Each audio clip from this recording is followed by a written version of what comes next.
perception is entirely independent of our personal values, beliefs, or intelligence. To help shed light on this phenomenon, some of the studies described in Mistreated come from recent psychological and medical literature. Other studies referenced in this audiobook are decades old and familiar to many. I've chosen to cite them here for three important reasons. First, this type of research can no longer be performed. Newer ethical restrictions are designed to protect research subjects from experiments with potential to cause psychological damage. As such, these classic studies are the best examples of mistreatment available. Second, their findings have been reviewed and validated dozens of times. Finally, when they are combined with recent brain scanning studies, something never done before, all of us can better understand why the American healthcare system fails us time and again.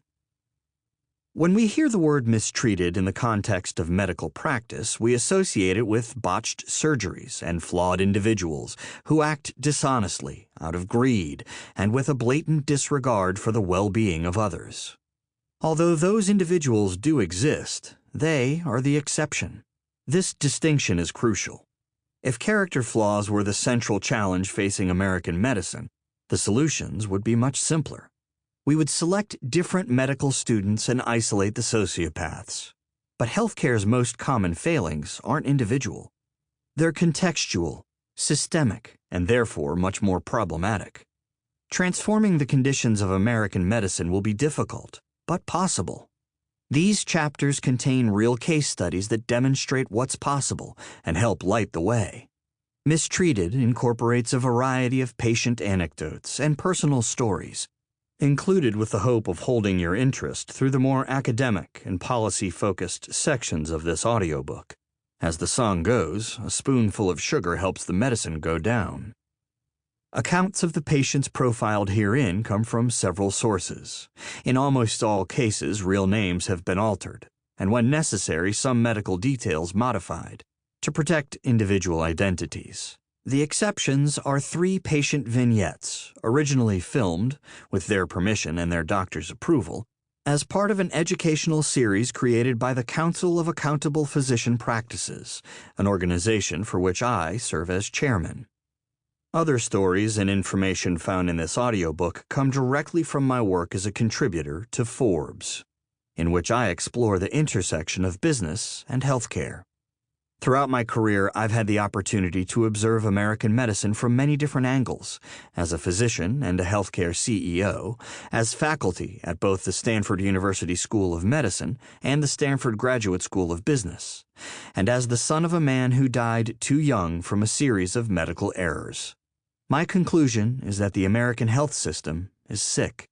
We have excellent physicians who are burned out, unfulfilled, and in some cases terribly depressed.